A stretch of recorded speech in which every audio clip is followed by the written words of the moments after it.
Students, आज का जो टॉपिक है वो थर्ड लाइन ऑफ डिफेंस है इन स्पेसिफिक डिफेंस सिस्टम जो है उसमें ये है कि फर्स्ट और सेकंड लाइन ऑफ डिफेंस है, अगर पैथोजन फिर भी ब्लड स्ट्रीम में दाखिल हुए तो इस दौरान क्या होता है कि बॉडी में जो हमारा ऑर्गन्स जो बॉडी है, मतलब जो मेच्योर लोग हैं तो उनका बॉडी सिस्टम डेवलप होता है और वो पैथोजन और अपने सेल्स की पहचान कर सकते हैं। तो इसी पैथोजन को जो कंट्रोल किया जाता है वो दो मैकेनिज्म के जरिए कंट्रोल किया जाता है थर्ड लाइन ऑफ डिफेंस में। एक सेल मेडिएटेड है और एक ह्यूमोरल है। सेल मेडिएटेड में क्या है कि इनमें एंटीबॉडीज नहीं होती, ये फेगोसाइटोसिस के प्रोसेस में होते हैं, मतलब टी लिम्फोसाइट एक किस्म के सेल्स है, वाइट ब्लड सेल्स है, वो एक्टिवेट हो जाते हैं, उसके साथ साथ साइटोकाइन्स रिलीज हो जाते हैं और वो क्या करते हैं, वो जो सेल्स बाहर से आ जाते हैं, पैथोजन आ जाते हैं, उसके सेल को खा जाते हैं।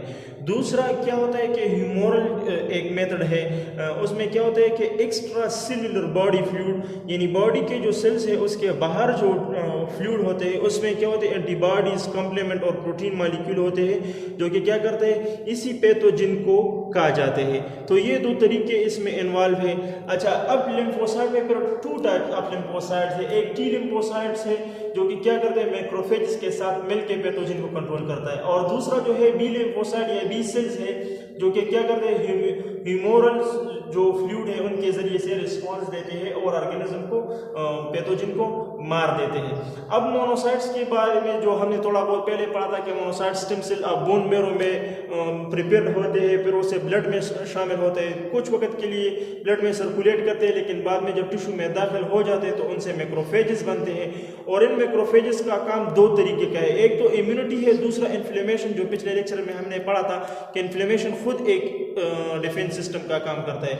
अब लिम्फोसाइट में क्या है कि लिम्फोसाइट जो कि एक मतलब ल्यूकोसाइट यानी व्हाइट ब्लड सेल का एक खास टाइप है और वो सर्कुलेटिंग करता है ब्लड में। मेच्योरिटी में क्या करते हैं कि मेच्योरिटी में ये तमाम लिम्फोसाइट एक तरह के नजर आते हैं, लेकिन फंक्शनली ये बहुत ज़्यादा डाइवर्स है। इनके टू टाइप है, एक लिम्फोसाइट जो है वो बी लिम्फोसाइट है, दूसरा टी लिम्फोसाइट है। अब बी लिम्फोसाइट क्या करता है, जो बी लिम्फोसाइट यानी बी सेल जो है वो बोन मैरो में मतलब पैदा होते हैं, लेकिन टी लिम्फोसाइट बोन मैरो में पैदा होता है लेकिन मेच्योरिटी उनकी थाइमस में होती है। अब दोनों ए और बी के लिए बी और टी सेल्स जो है वो दोनों का स्पेसिफिक एंटीजन होता है और वो क्या करते हैं, अगेंस्ट एंटीबॉडीज काम करते हैं। अब बेसिक टाइप ऑफ इम्यूनिटी, मतलब इम्यूनिटी के कुछ बेसिक बुनियादी टाइप है, वो क्या है, एक है इनबोर्न या नेचुरल या इननेट, जो कि पैदाइशी इम्यूनिटी है, वो है नेचुरली है यानी स्पेसिफिक नहीं है। और दूसरी बात यह है कि ये मदर से, पेरेंट से जो है बच्चों में ट्रांसफर होते हैं और ये जेनेटिकली बेस होते हैं, मतलब जेनेटिक लेवल पे काम कंट्रोल होता है। और इसके लिए जितने भी एंटीबॉडीज या एंटीजन अटैक करते हैं वो सिमिलर होते हैं इनके लिए, ये मतलब नॉर्मल काम करते हैं। दूसरा जो मतलब इम्यूनिटी का स्पेसिफिक टाइप है वो है एक्वायर्ड या एडाप्टिव टाइप।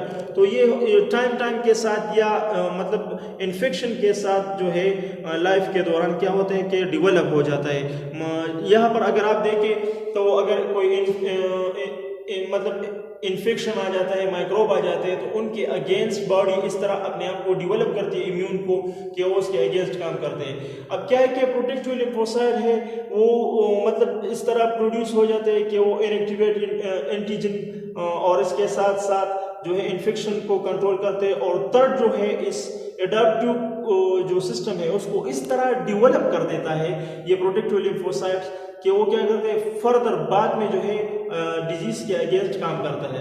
अब ये कौन से एक टाइप के सेल इस एडाप्टिव डिफेंस में रिलीज होते हैं या पैदा होते हैं जिसको मेमोरी सेल कहते हैं। ये क्या है, एंटीबॉडीज प्रोड्यूसिंग है और ये या तो टेम्परेरी हो सकते हैं लाइक इन्फ्लुएंजा, जुकाम के जो वायरस है, या फॉर लॉन्ग लास्टिंग होते हैं, बहुत ज्यादा टाइम तक होते हैं जैसे कि मीजल, मम्प्स एक्सेट्रा। अब ये है कि टाइप ऑफ एक्वायर्ड इम्यूनिटी, यानी ये सेकंड जो एडाप्टिव इम्यूनिटी है इनके कितने टाइप है, तो इनके दो टाइप है।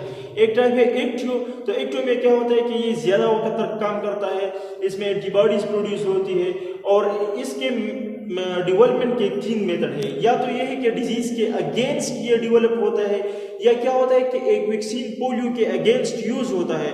तो उसी दौरान कुछ इन्फेक्शन मतलब पैदा होते हैं जिसके या कुछ ऐसी चीज़ें डेवलप होती है जिसको सेबीन कहते हैं, तो उस दौरान पैदा होते हैं। और तीसरा ये है कि इम्यून सिस्टम में जो मतलब एक्टिव इम्यून सिस्टम है, तो ये क्या है कि माइक्रो ऑर्गेनिज्म और डिटॉक्सिफाई एजेंट के लिए जो वैक्सीन यूज होता है, तो उस दौरान ये पैदा हो जाते हैं। तो इन 3 मेथड के जरिए से एक्टिव या नेचुरल इम्यूनिटी पैदा होती है। पैसिव इम्यूनिटी ये है कि ये एक वक्त के साथ साथ मतलब जो कर्ज की तरह लिया जाता है। फॉर एग्जांपल, अगर कोई बच्चा अपनी माँ का दूध पीता है, तो वो क्या होता है कि उनके माँ में जो बीमारी आती है उस दूध के जरिए से इसकी इम्यून सिस्टम इस तरह डेवलप हो जाता है, जब तक वो बड़ा नहीं होता तो चाइल्डहुड में उसका वो मतलब डिजीज के अगेंस्ट वो काम करता है। अब वैक्सीनेशन एक छोटा सा टॉपिक है कि वैक्सीन के जरिए भी इम्यून सिस्टम डेवलप होता है। इम्यूनाइजेशन वो प्रोसेस है कि उसमें वैक्सीन दिया जाता है एक इन्फेक्शियस या डिजीज के जरिए जिसकी वजह से